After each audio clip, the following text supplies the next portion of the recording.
dia hanya kurcaci doang ini Rismond ini kan sama Roy ini kan.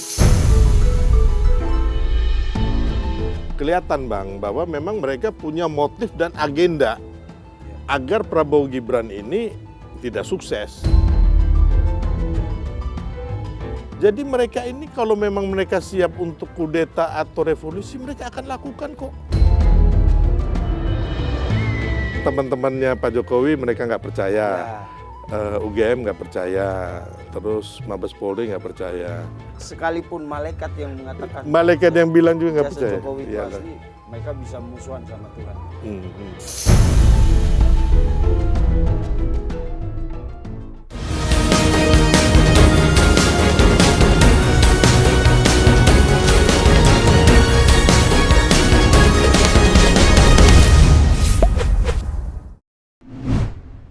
Selamat malam, selamat sore untuk pemirsa cumi-cumi.com dimanapun Anda berada.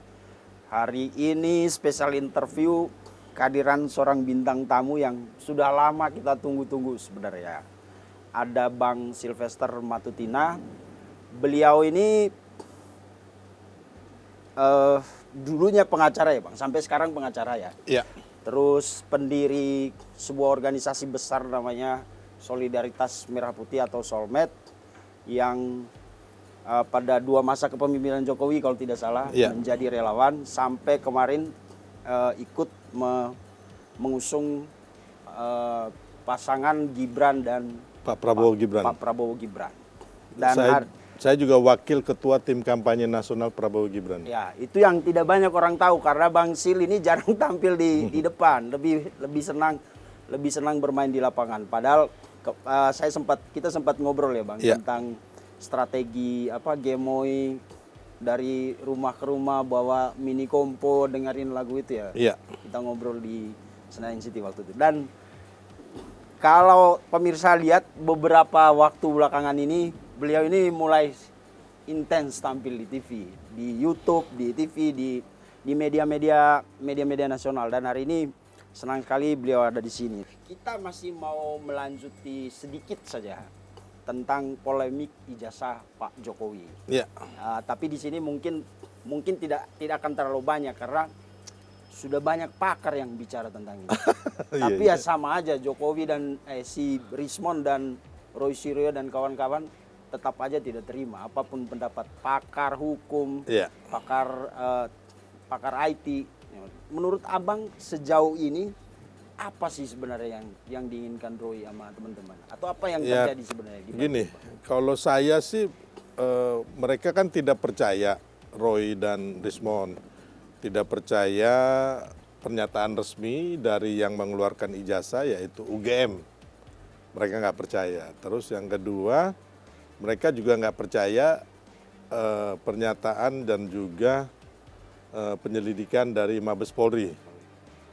Ya kan? Kalau saya malahan dengan Rismond sama Roy sama Tifa ini, saya percayanya 0 alias telur bulat.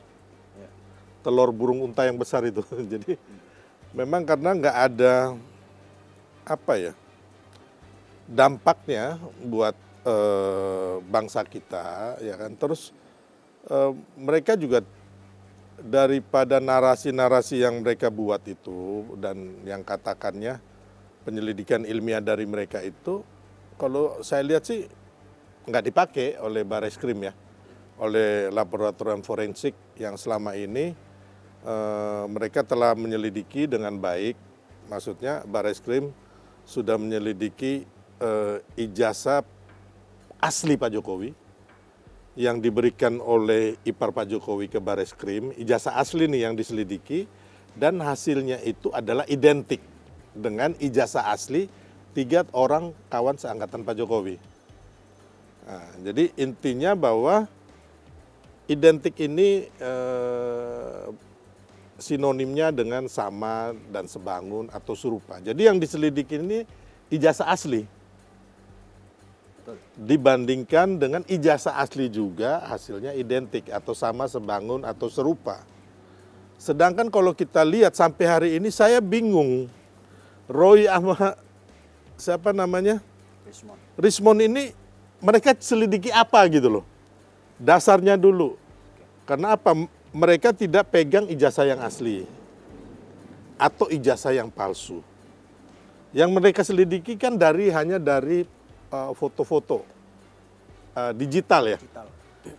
Mereka nggak punya untuk menyelidiki sesuatu itu nggak punya barang yang orisinil. Orisinil maksudnya yang dikeluarkan resmi atau orisinil palsu, gitu loh. Terus kalian selama ini selidiki apa gitu loh. Makanya ini kan suatu kebohongan besar yang mereka narasikan dengan contohnya, kembali lagi ada beberapa yang saya lihat dari mereka itu salah gitu loh Bang. Contohnya kalau saya lebih mempercayai Bareskrim Mabes Polri sebagai warga negara ya, sebagai anak bangsa, dan juga pernyataan daripada UGM, terus teman-teman kuliah Pak Jokowi, terus yang diselidiki oleh Bareskrim itu bukan hanya itu, guru-guru sekolah waktu SMA-nya Pak Jokowi, terus KPU Solo, KPU DKI, KPU RI, terus ya puluhan orang lah, termasuk yang Bareskrim selidiki itu adalah orang-orang TPUA yang melakukan bukan pelaporan tapi pengaduan masyarakat atau DUMAS. 4 orang itu udah diperiksa, ya. Jadi bohong kalau bilang ini mereka nggak diperiksa, nggak Mabes Polri, ini udah. Terus yang kedua ada lagi ketuanya Egy Sujana, tahu-taunya sakit, ya kan? Entah sakit benar atau sakit bohong kita juga nggak tahu tuh. Kita ya kan? percaya aja dia Kita sakit. percaya aja lah dia sakit positifnya. Iya. Jadi kan ini udah dipanggil, dan ketika dipanggil orang ini berarti kan mereka tidak membawa bukti-bukti yang akurat, yang valid, yang otentik. Makanya akhirnya setelah laboratorium forensik menyelidiki ijazah ini, ijazah asli Pak Jokowi ini adalah identik dengan ijazah asli kawan-kawannya, ya kan? Makanya akhirnya penyelidikan di Mabes Polri ini di stop, Bang. Gitu loh. Tidak bisa dinaikkan lagi menjadi penyidikan atau gelar perkara dulu. Karena unsur pidananya nggak ada. Karena unsur pidananya juga nggak ada. Makanya dari awal mereka juga waktu untuk pelaporan kan ditolak, Bang. Makanya diarahkan ke DUMAS. Karena nggak ada indikasi pidananya dan mereka nggak membawa bukti-bukti yang kuat. Jadi wajar ya kan Mabes Polri mengatakan bahwa ini dihentikan atau di stop, atau istilah hukumnya itu ada surat penghentian penyelidikan SP 2 lit. Nah, jadi udah selesai. Makanya kalau Roy Suryo dan juga Refli Harun mengatakan nanti hasil dari Mabes Polri itu bukan apa-apa, nanti dibuktikan di pengadilan. Pengadilan yang mana? Terus kalau ke pengadilan kan, kemarin saya wawancara salah satu praktisi hukum. Kalaupun dibawa ke pengadilan, pengadilan akan memakai hasil penyidikan dari lapor. Ya. Jadi bukan hakim yang akan menentukan ini asli apa tidak. Ya. Tapi keterangan lapor. Nah, ya. Kalau lapor udah hentikan, benar Abang bilang, mau dibawa ke pengadilan. Jadi gini, yang laporan TPUA di Mabes Polri itu kan udah dihentikan karena kan dikatakan bahwa ijazahnya asli, ya kan. Udah selesai nih, Bang. Mereka udah nggak bisa naik lagi kemana, kecuali katanya mereka mau ke Karwasidik. Untuk melakukan pelaporan, yang nggak ada masalah, atau ke Kompolnas, itu pun nggak ada masalah. Tapi secara hukum menurut saya nggak akan berpengaruh apapun. Berarti kan ini udah nggak bisa, jadi mereka harus gugat baru nih, pelaporan baru atau DUMAS baru, ya kan. Sedangkan yang di pengadilan sekarang di Solo dan Sleman itu yang berbeda. Dan kalau saya lihat gugatan di Sleman dan juga gugatan di Solo itu juga tidak mempunyai fakta-fakta hukum yang jelas dan tidak mempunyai legal standing. Apalagi sekarang ditambah lagi pernyataan dari Mabes Polri ini bahwa ijazah itu asli, Bang. Kemungkinan besar semua gugur. Semua akan gugur atau ditolak atau NO bahasa hukumnya. Yang mana ini sudah terjadi tahun 2022.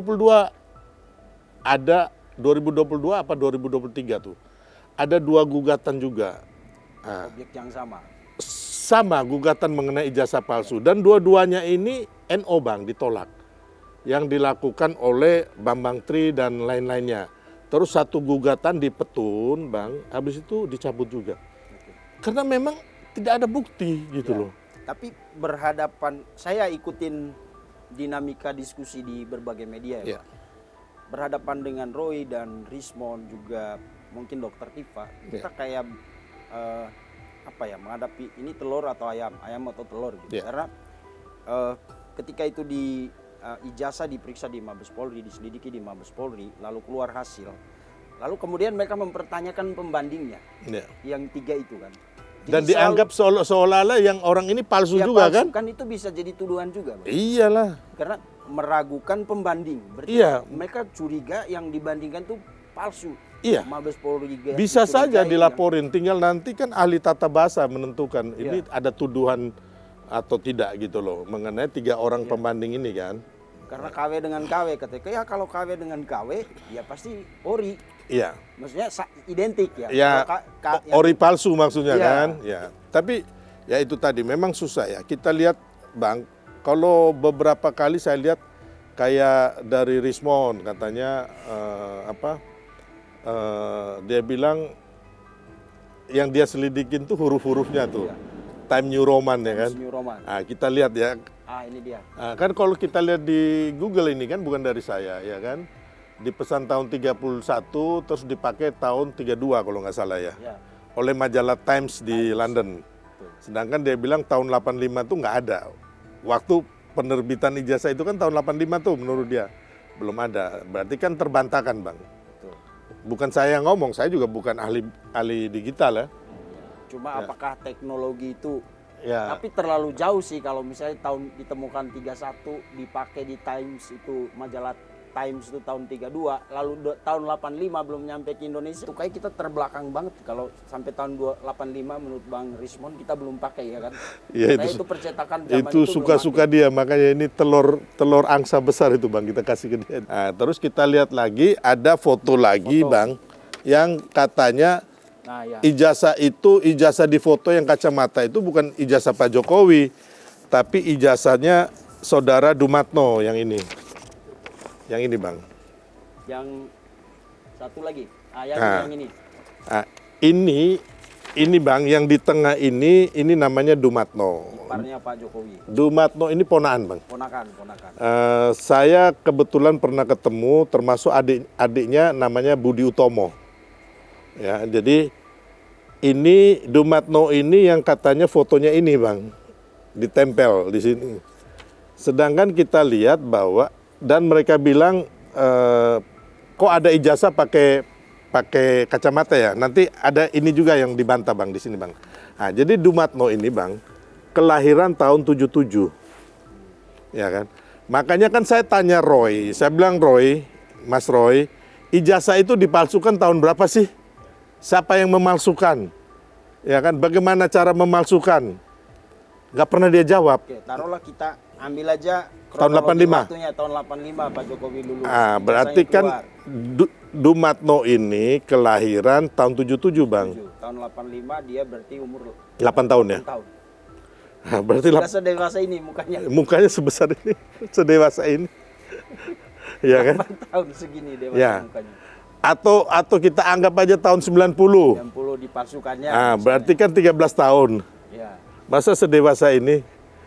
Atau kita tambah lagi tahun 95. Ya kan? 18 tahun. 18 tahun. Masa sedewasa ini, jadi konyol. Ini memang orang-orang konyol ya kan, orang-orang yang otaknya udah nggak waras kalau saya lihat gitu loh. Nah, dari sini aja kan keganjilan ini saya bukan ahli orang bilang face recognition ya kan. Saya bukan ahli, saya orang hukum gitu loh. Saya warga negara biasa, tapi hal-hal yang gampang begini ini mereka salah besar gitu loh, ya kan. Terus yang mengenai katanya Pak Jokowi ijazahnya itu nggak ada yang pakai kacamata. Kita lihat ini lulusan UGM tahun 90 pakai kacamata nih. Ada juga, saya lupa namanya. Yang ini. Nah, itu pakai kacamata dan mereka bilang skripsi Pak Jokowi itu tulisannya tesis. Nah ini kan ada tesis, ya kan? Dan dia yakin banget tesis. Ya udah oke, kalau kamu yakin Roy oke. Tapi Bang, ternyata ini ada anak teknik sipil, yang ini dia teknik sipil dan skripsinya juga sama tesis Bang. Jadi ternyata di UGM itu kalau ngambil jurusan teknik sipil, pokoknya jurusan teknik lah, teknik kimia kah, teknik sipil kah, nah itu skripsinya tulisannya tesis, gitu Bang. Bukan seperti S1 yang lain tulisannya skripsi. Dan kalau tesis S1, S2 itu nggak ada hanya Bang. Oh gitu ya? Kalau nggak salah ya. Iya. Mudah-mudahan saya nggak salah. Saya takut juga sama Rismon sama Roy. Karena kalau tesis itu tesis biasa, nggak ada hanya ya. Hanya. Ya. Nah, jadi ini yang kacamata juga. Jadi dia kalau nggak salah lulusan UGM 90 tahun 90-an kalau nggak salah itu. Nah, jadi ini hal-hal yang menurut saya terus kembali lagi kan dia bilang Dumatno pakai kacamata, ya kan? Ini Pak Jokowi masa ijazahnya kacamata. Kita lihat lagi di sini, ya kan? Waktu Pak Jokowi acara seminar ekonomi tahun 98, ini pakai kacamata. Itu. Ada dengan Pak Jaya Supratna dan Ibu Sri Mulyani. Gitu loh. Terus yang kedua, waktu pernikahan Pak Jokowi juga. Ya kan, tahun 86, setahun setelah lulus kuliah, itu pakai kacamata juga. Jadi hal-hal konyol begini aja dia nggak bisa menjelaskan dengan baik gitu loh. Jadi kalau mereka bilang apa yang mereka sampaikan berdasarkan penelitian saintifik, berarti nggak benar. Nggak benar. Menurut saintifik, menurut mereka. Ya, setidaknya tapi tidak metodologis Bang. Tapi kan kalau kita kan pegangannya Mabes Polri, pihak yang resmi Bang. Enggak, maksudnya dari fakta-fakta ini aja kan ketahuan Bang, bahwa ya, penelitiannya itu boleh dibilang dangkal lah. Karena dangkal lah, sangat dangkal. Sangat prematur gitu loh. Jadi tujuan mereka sebenarnya itu apa? Membangun narasi. Memframing aja. Framing.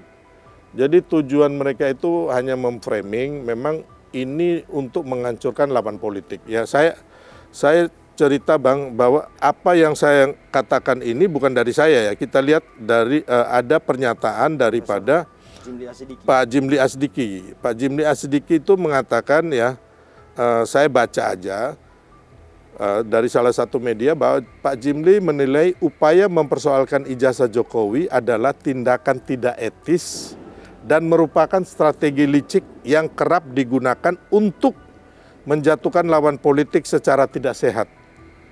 Gitu loh. Tuduhan terhadap ijazah palsu Pak Jokowi adalah cara kotor untuk menghancurkan lawan politik. Tapi narasi yang dibangun oleh Roy Suryo dan Rismon dengan argumentasi-argumentasi mereka Bang, itu sempat mempengaruhi kalau tidak salah Pak Prof juga. Karena sehari atau beberapa waktu setelah beliau mengeluarkan pernyataan ini, tiba-tiba beliau nyeletuk. Lama-lama logis juga ya si Rocky ini. Banyak. Jadi gini, memang ketika kebohongan itu dilakukan berulang-ulang bisa menjadi suatu kebenaran, dianggap menjadi suatu kebenaran. Saya jangankan itu, teman-teman petinggi-petinggi yang di pemerintah TNI Polri juga, mereka sampai nanya ke saya, bro, benar nggak sih ijazah Pak Jokowi itu? Sampai segitunya. Jadi memang bisa terpengaruh. Tapi kan itu juga antara terpengaruh atau tidak gitu loh. Tapi kalau kita lihat kemarin masyarakat sih, kalau menurut saya mayoritas masih mempercayai Pak Jokowi, Mas Gibran, Pak Prabowo. Jadi memang ini kan upaya untuk mengadu domba Prabowo dan Pak Jokowi sebenarnya itu. Kan tadi kita udah lihat framing. Menurut saya salah satu contoh framing itu adalah ketika membandingkan foto Dumatmo tadi itu. Saya nonton di salah satu stasiun TV waktu itu, ada abang juga. Rismon menjelaskan bahwa berdasarkan hasil metodologi mereka saintifik itu yang face recognition atau lain-lain itulah. Dikatakan hasilnya 91%. 91%. Tapi kan persoalannya penelitian itu atau analisa itu diletakkan dalam konteks membicarakan Ya. Jokowi kan. Jadi nanti kesannya kayak ada framing gitu Bang. Oke, jadi kan itu kan apa ya Bang, halusinasinya Rismon sama Roy ya kan. Tapi kalau nanti kita buktikan di pengadilan bahwa Pak Jokowi ini orangnya pakai kacamata, setahun setelah lulus mukanya sama kok, nikahnya sama Ibu Iriana pakai kacamata. Terus acara dengan ini juga pakai kacamata dengan Bu Sri Mulyani sama Jaya Supratma ya kan. Berarti kan terbantahkan karena gini Bang, yang dia bilang tadi pakai face recognition itu kan hanya 91%, nggak 100% akurat dan identik Bang, ya kan? Jadi makanya saya tanya mereka, ini mukanya Dumatno atau mukanya Pak Jokowi? Mereka nggak bisa jawab. Jadi mereka juga dengan penelitian itu tidak bisa menjawab dengan yakin. Iya. Ini si A, ini si B. Gitu. Kalau kita dihukumkan Bang, masuk pengadilan kan hanya ditanya, ini benar atau salah, ini hitam atau putih gitu loh. Nggak ada abu-abunya Bang gitu loh. Kalau mereka kan 91% kan belum face recognition-nya itu kan belum sampai 100% gitu loh. Nah, kita sekarang kalau ngomongin terus tentang polemik ini Bang, nggak ada selesai. Karena harus diakui orang udah terbelah antara yang percaya ini asli atau yang meragukan ini asli. Gitu. Tapi kalau dilihat, kita ngambil bingkai yang lebih besar, ini sepertinya ada sebuah paduan suara yang sedang dibuat orkestrasi Bang. Ya, kalau saya lihat kan ini kan para politisi busuk, pengusaha hitam, terus sebenarnya ada bekas-bekas dulu memimpin Indonesia, kan mereka nggak puas atas hasil Pilpres 2024, yang mana Prabowo Gibran menang.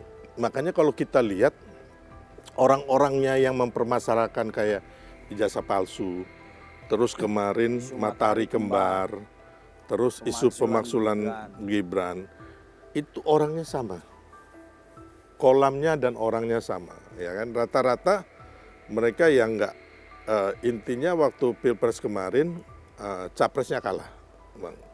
Ya, kita lihat bahwa kembali lagi kayak Dr. Tifa, Roy, ini kan kita tahu klub yang mana gitu loh. Kalau Rismon ini orang baru yang nggak ngerti apa-apa sebenarnya, kasihan ini. Pemain baru yang nggak ngerti politik apapun, hanya kalau ngomong ngotot mau lawan siapa aja, sebentar saya bilang, weh Rismon, kau nyali belum lebih dari iblis, nggak usah sok jago di Indonesia, lewat kau nanti, ya kan? Sok jagoan banget, semua orang ditantang gitu loh. Aku takut dia konyol sendiri anak ini, ya kan? Dia nggak tahu gitu loh, orang bisa habisin dia juga gitu loh, ya kan? Nah, hanya kan kadang-kadang kepentingannya apa? Karena dia hanya kurcaci doang ini, Rismon ini kan, sama Roy ini kan. Nah, Roy, Tifa ini kan kita tahu dulu mereka dukung siapa. Otomatis bukan dukung Prabowo Gibran. Terus jenderal-jenderal itu Bang, yang kemarin bikin 8 tuntutan. Yang nggak masuk akal itu tuntutannya.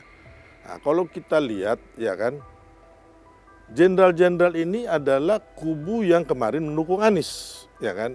Yang waktu kita Pilpres coblosan 14 Februari, coblosan itu, tanggal 19 Maret, ya kan? Ketika quick count sudah mengatakan Prabowo Gibran menang, mereka menggeruduk ke KPU. Ya kan, sama adik-adik kita kayak Fritz Alorboy dan sebagainya. Itu kemarin Fritz juga cerita sama saya. Nah, sekarang motor Dewan Jenderal Pensiunan itu ya mereka-mereka ini juga. Ya kan?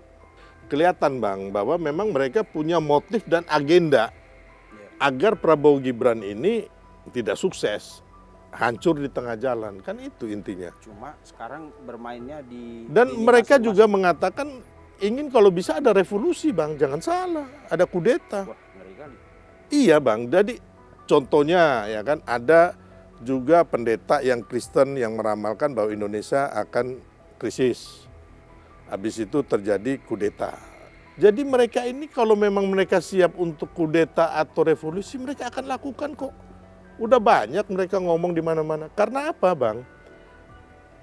usulan yang nomor 8 mengenai pemaksulan Gibran, secara konstitusi, secara hukum nggak dapat Bang, gitu loh. Karena dari proses pencalonan, proses waktu kampanye, ditetapkan sebagai presiden dan wapres secara resmi oleh KPU, oleh MPR, terus sampai 6 bulan ini memerintah, tidak ada pelanggaran konstitusi.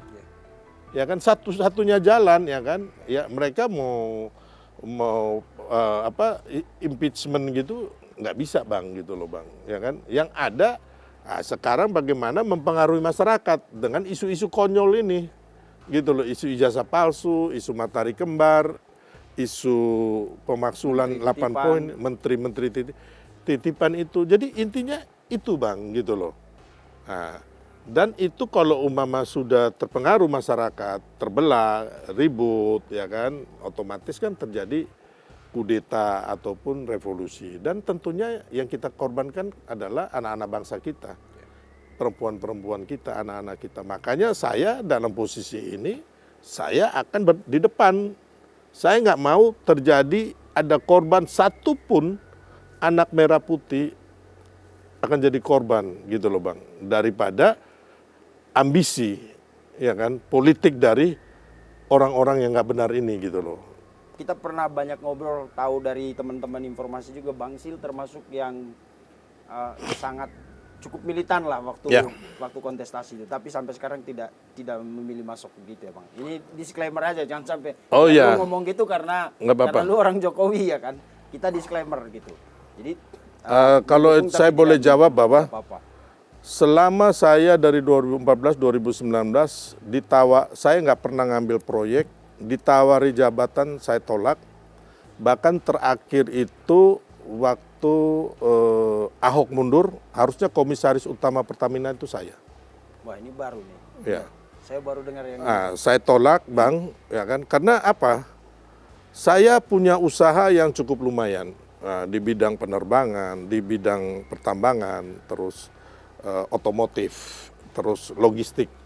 Saya juga punya kantor pengacara yang menurut saya tanpa saya ngambil proyek pemerintah atau saya korupsi sebagai pejabat negara, hidup saya hitung ya Bang, ya kalau saya hanya makan 3 kali sehari 1 piring, cukup untuk kira-kira saya hidup sampai berapa puluh tahun ke depan. Jadi saya tidak ngiler, tapi kemarin makanya orang kan ngomong si Roy Suryo Rusman, wah ini katanya saya menjilat supaya dapat dudukan komisaris. Komisaris itu terlalu kecil buat saya, gitu loh. Walaupun saya kemarin dipanggil Pak Prabowo, jadi waktu pengumuman menteri dan wamen pun saya masih ditanya, abang mau apa? Saya bilang enggak, saya nggak mau.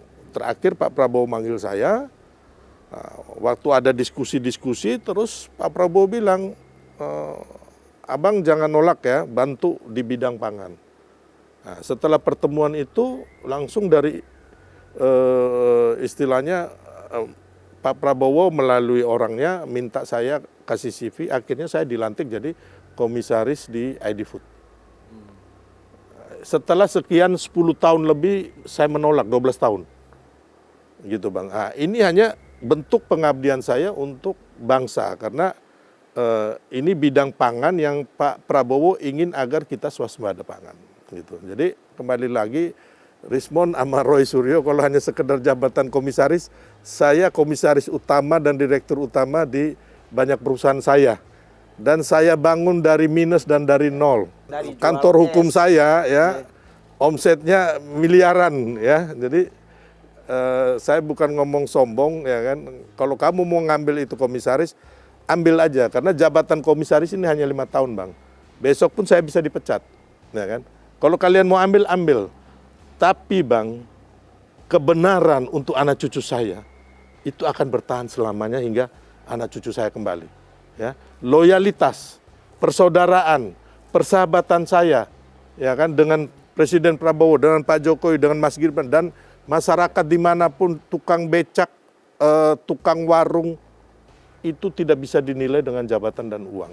Ya, jadi kalian jangan macam-macam ya kan. Kalau hanya untuk soal aset kekayaan, udahlah kita nggak usah ngomong itulah. Ya, Jadi karena mereka masuk dalam frame bahwa siapapun yang ngotot membela pejabat itu pasti ada enggak maunya Bang, gitu. ini kan makanya saya mendirikan bersama teman-teman itu namanya aja Solidaritas Merah Putih. Merah Putih.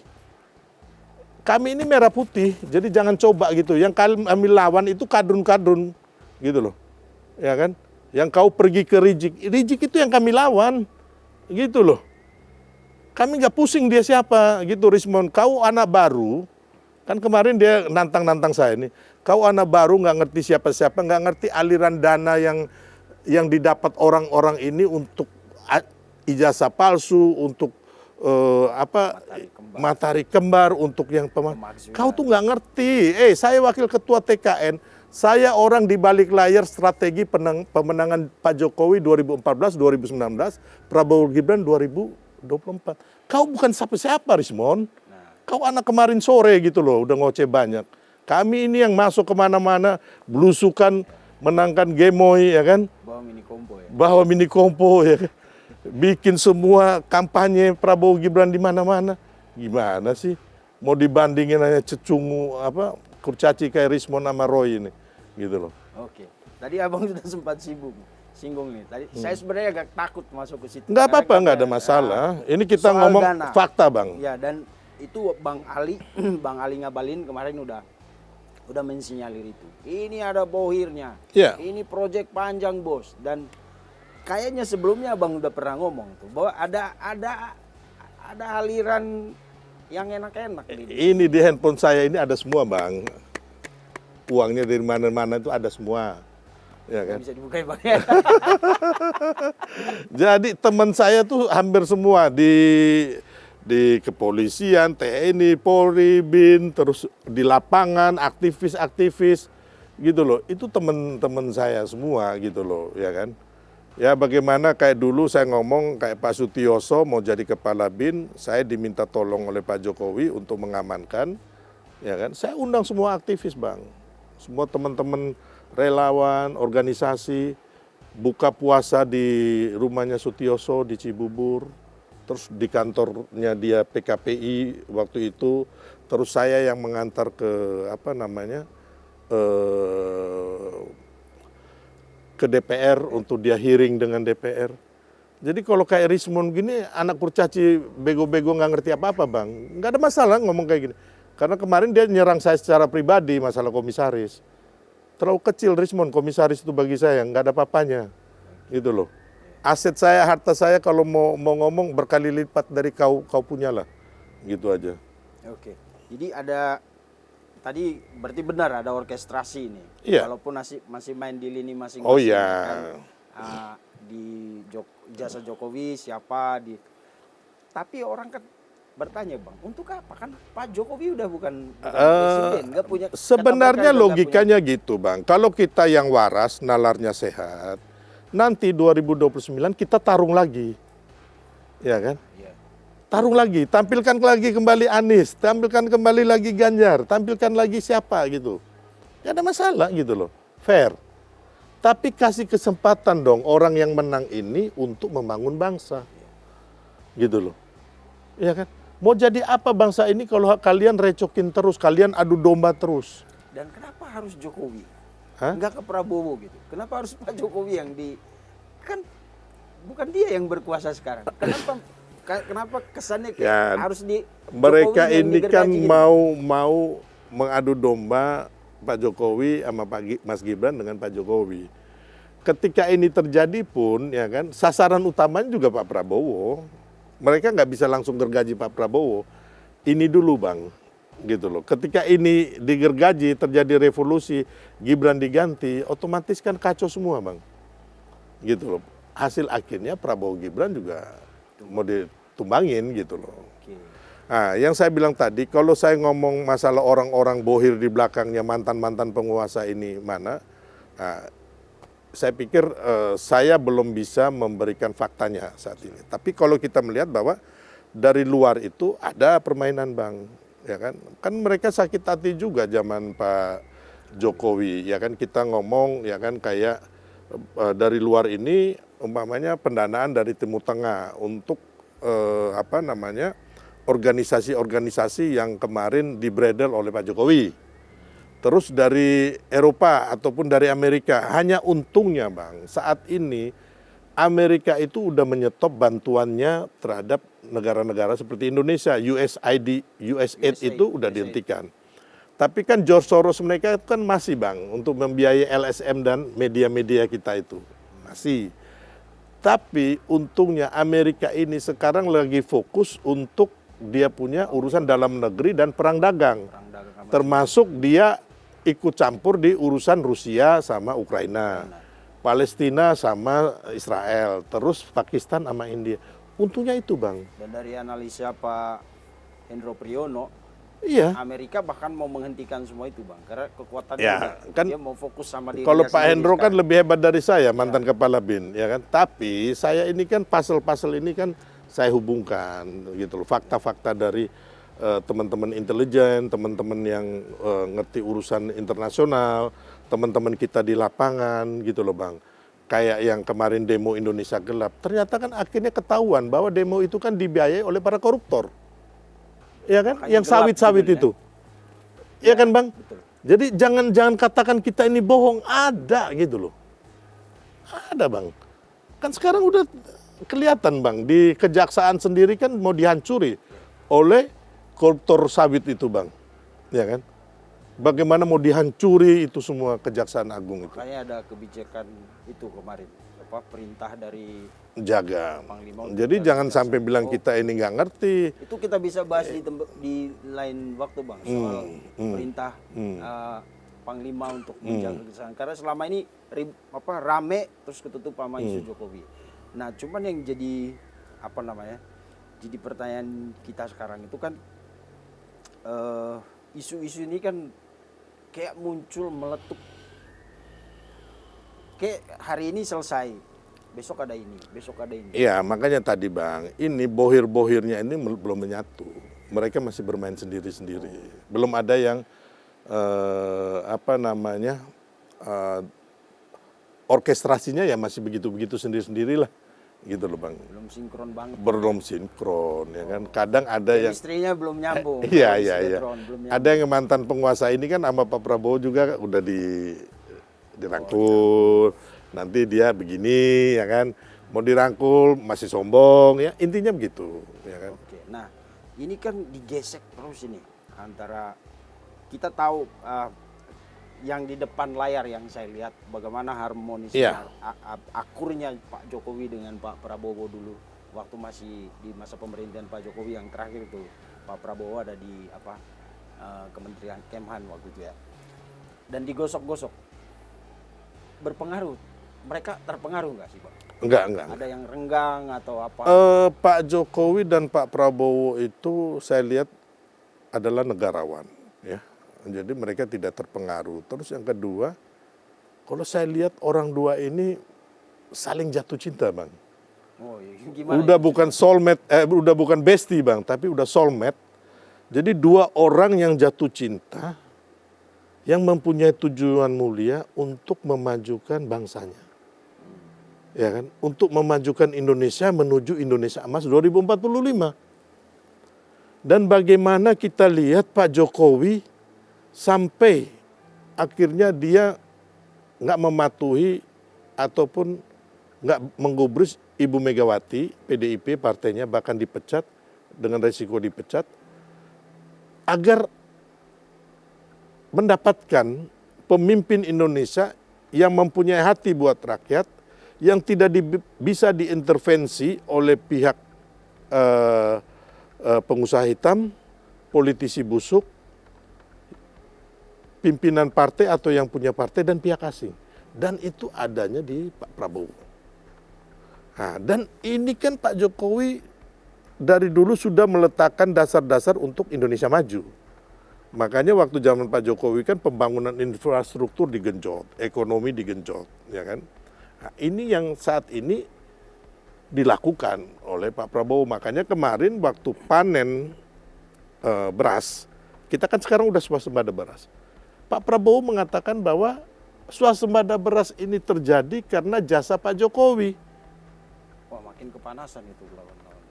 Iya, karena Pak Jokowi sudah membangun irigasi, bendungan dan sebagainya.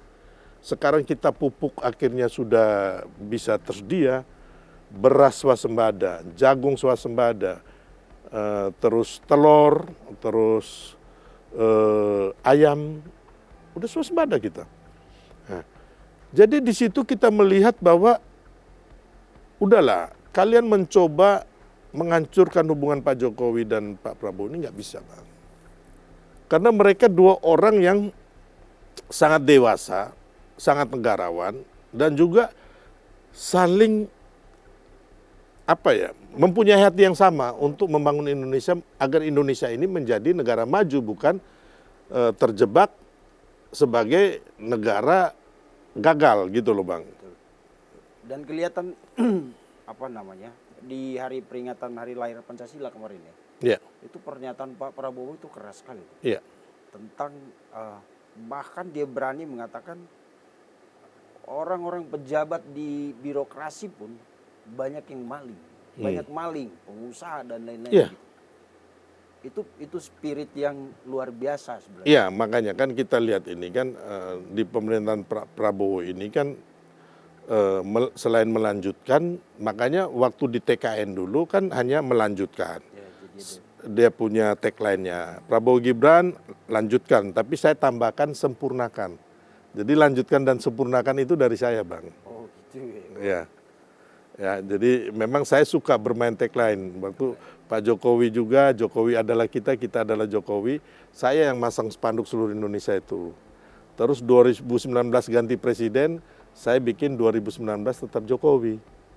Terus akhirnya saya bikin tegak lurus Jokowi, yang mana Pak Jokowi ketika mendukung Pak Prabowo, kita dukung Pak Prabowo. Jadi intinya, Bang, bahwa akan susah orang-orang ini mau mengadu domba Pak Prabowo dan Pak Jokowi. Contohnya kemarin ketika orang menyerang ijazah palsu dan lain-lain sebagainya, ya kan, matahari kembar, Pak Prabowo mengutus Pak Jokowi ke pemakaman Sri Paus di Vatikan.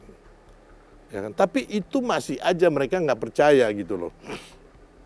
Ya kan? Bahkan kenapa bukan wapresnya yang diutuskan, sakit ini otak.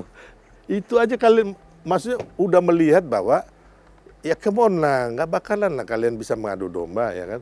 Tapi masih dicari celah juga kenapa nggak wapres. Atau kemarin ya kan bagaimana Pak Prabowo dan Mas Gibran bercengkerama dengan Ibu Mega dan Pak Trisno. Kenapa nggak ada Pak Jokowi? Kenapa nggak ada Pak Jokowi? Memang sakit, Bang. Ini kadrun-kadrun ini, Bang. Aku kasih tahu, Bang. Saya harus keras di sini. Nggak ada masalah, Abang nggak usah khawatir. Ada neo kadrun dan ada old kadrun. Old kadrun ini dan neo kadrun ini, waduh, Bang. Ini yang bakal bersatu kan mereka, Pak? Oh, mereka bersatu, Bang, saat ini. Jadi anak Aba sama anak Genjer itu 16% sama 28% itu bersatu, Bang. Tapi banyak juga yang udah lari ke Gemoy.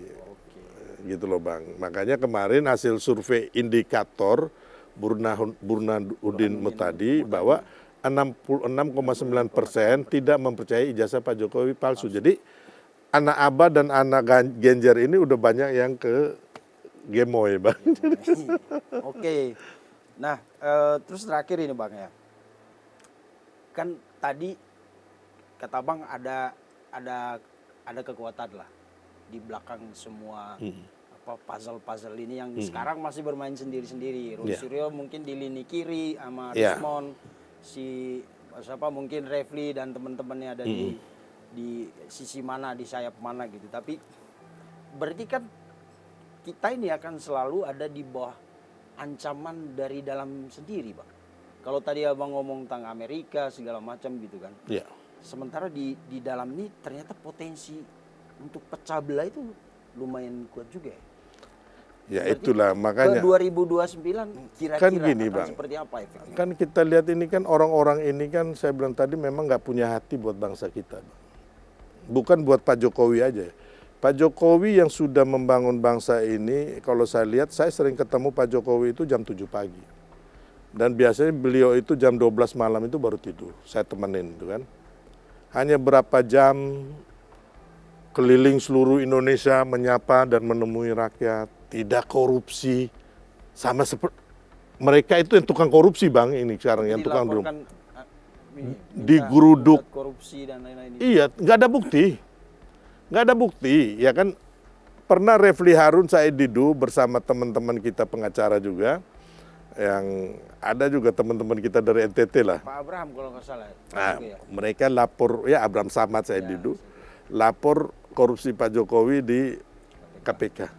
Abang tahu nggak, abis itu pengacara-pengacara itu kan setelah itu beberapa hari kemudian ketemu saya tanya, saya bilang, Bapak lapor ke KPK ada bukti apa?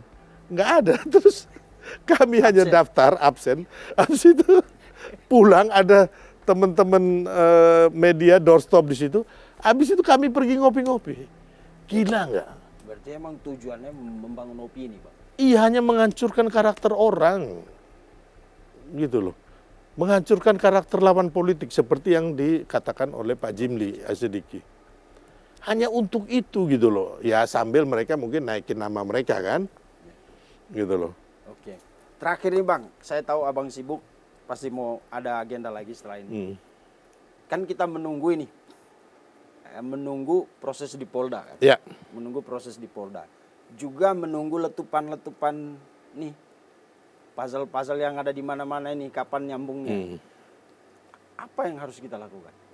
Karena kita kan nggak mau. Gini, Apa makanya saya bilang bangun, tadi bagi kita, masyarakat dan bangsa kita, bahwa hati-hati menyaringlah informasi ini. Bahwa saat ini Prabowo Gibran itu solid, Pak Jokowi solid, TNI, Polri, Kejaksaan, terus pemerintah kita juga solid. Banyak orang-orang baik yang saat ini sedang membangun bangsa ya. Contohnya kayak Deddy Mulyadi, ya kan. Nah, itu kan harus kita apresiasi. Terus banyak lah kalau saya lihat ya, kayak di Maluku Utara itu ada perempuan siapa yang kemarin ya, suaminya itu Bang ya. Ya, itu lagi ini juga. Lagi banyak bagus ya, kita lihat bahwa ayolah kita dukung ya kan, kayak di Banten ada Andra Soni gitu loh. Jadi mari sama-sama kita mendukung ya kan. Dan saya lihat bahwa sebenarnya kan yang riuh ini kan hanya di media sosial Bang, sama media publik kita. Tapi kalau kenyataan real, kehidupan nyata, masyarakat itu baik-baik saja ya kan. Terus pertumbuhan ekonomi kita juga positif Bang, walaupun ada penurunan tapi masih 4,97%. Dibanding tahun lalu zaman Pak Jokowi kan 5,2%. Tapi pertumbuhan ekonomi kita ini untuk di negara ini termasuk 5 besar dunia, pertumbuhan ekonomi paling bagus. Jadi inflasi kita juga terjaga dengan baik gitu loh. Jadi negara ini dikelola dengan baik sebenarnya. Sudah ada pencapaian-pencapaian dari Prabowo Gibran, jadi kita nggak usah terpengaruh dengan orang-orang yang memang sengaja, memang hatinya menurut saya nggak ada rasa sayang terhadap bangsa kita, nggak ada empati terhadap rakyat kita, hanya mengadu domba, menghancurkan kita semua, ya kan. Nah, orang-orang ini kita lihat memang mereka gelandangan dan petualangan politik Bang, ya kan. Kalau kita lihat apa sih orang-orang ini Bang? Sampai Amin Rais gitu. Sekarang apa gitu loh. Ya kan, dibandingkan orang-orang seperti yang kayak Pak Prabowo, Mas Gibran gitu, yang benar-benar ingin memajukan bangsa gitu loh. Nah, jadi kita harus hati-hati itu, jangan terpengaruh ya kan. Biarkan kayak masalah ijazah palsu ini Bang, kita hargai. Harus dihargai bahwa UGM sudah menyatakan yang sebagai penerbit ini asli, ya. Terus Mabes Polri mengatakan ijazah ini asli, ya kita hargai dong. Terus kita hargai juga, ya kan, yang sekarang lagi berproses gugatan di PN Solo dan PN Sleman. Walaupun saya ini bukan paranormal atau Tuhan, melihat fakta-fakta hukum yang ada, ya kan, apalagi nggak punya legal standing dan sudah dinyatakan ijazah palsu, kemungkinan besar ini dua gugatan ini akan ditolak Bang, atau NO. Nah, jadi sekarang ini ya Roy Suryo dan kawan-kawan, ya kalian menurut saya lebih baik fokus untuk pelaporan daripada Pak Jokowi di Polda Metro dan pelaporan dari Pradi Bersatu di Polres Jakarta Selatan. Oh, jadi ada iya. Ya, ada dua laporan. termasuk Makanya tadi Abang ada Denny. lagi dari relawan itu di Polres Jakarta Pusat. Ini pun lagi proses. Karena apa? Ini Bang, saya yakinkan ya, mereka harus cari pengacara 1 juta orang yang hebat, yang jago bener. Yang hebat-hebat lah. Kalau enggak, masuk penjara semua ini Bang. Saya punya keyakinan besar bahwa mereka akan masuk gitu loh. Karena ini bukan masalah ada intervensi atau pengacaranya Pak Jokowi lebih hebat. Bukan. Secara konstruksi. Tapi secara konstruksi hukum yang akan menghantam kalian gitu loh. Ini nggak main-main gitu loh. Makanya saya bilang sama kayak Risman ya kan, kalau Roy kan udah pernah dihukum kan. Nah, Risman ini kau ini anak baru entah dari gunung mana baru kau pergi ngomong sembarang so jagoan lagi nantang orang kiri kanan. Takutnya orang beli, kau bukan siapa-siapa, kau bukan jagoan gitu loh. Ya kan, nggak usah nantang-nantang orang lah. Gitu. Oke. Baik, berarti mungkin benar kata praktisi itu kali. Segera minta maaf sajalah. Supaya ada pemaaf gitu, ada yang maafkan gitu. Dan Iya itu sih. juga saya kira Pak Jokowi udah menutup pintu itu ya, karena dia Ya dari dulu kan beliau- ditunggu, saya juga udah ngomong sama Roy waktu habis podcast atau habis di TV, saya bilang sama Roy, Mas Roy, Anda ini kan udah tua, ngapain sih? Dan Anda kan gak punya bukti yang orisinil, ijazah ini palsu. Ngapain gitu? Lu sengsara sendiri loh. Dia cengenges. Besok dia gas lagi. Jadi memang udah sakit, susah kita ngomongin. sakit atau mungkin tadi aliran-aliran itu kali Bang. Ya ada berbagai macam motif lah di balik itu, ya kan. Yang saya rasa kalau saya bilang nggak ada dana yang mengalir, Bang, contohnya mereka ke Solo aja nggak usah jauh-jauh. Berapa bus tuh, ya kan, nginep, makan. Siapa yang mau bayarin? Aku tanya Abang. Iya kan? Apakah mereka mau patungan seperti Dharma Wisata itu? Ya kan kalau umpama aku kenal kok mereka juga koordinator, nggak ada yang patungan, Bang. Ada yang danain. Jadi udahlah, jangan kalian ini ngajarin ikan berenang, kita lebih tahu dari kalian gitu loh. Oke. Baik. Terima kasih Bang.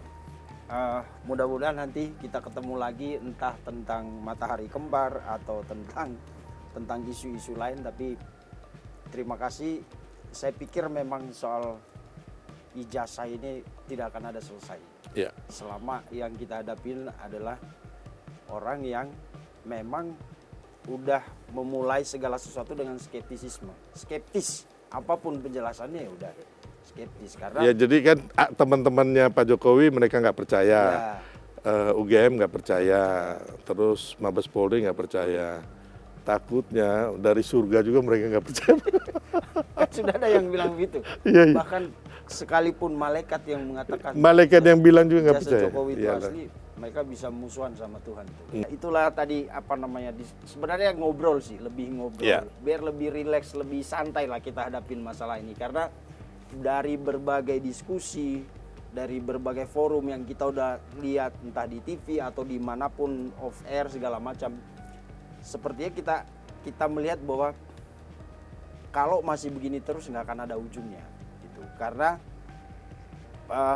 kalau yang kita cari adalah kepuasan memang susah. Kalau kebenaran yang kita cari harusnya tanda-tandanya itu udah ada. Tinggal kita mau menerima atau tidak. Bahwa di luar kebenaran yang kita anut itu ada kebenaran orang lain juga. Dan ada di negara demokrasi, di negara hukum, sudah ada lembaga-lembaga yang memang berwenang untuk menentukan, berhak menyatakan ini yang benar, ini yang salah. Kalau itu kita tidak bisa terima, buat apa kita bernegara? Terima kasih, selamat malam, sampai ketemu di episode berikutnya.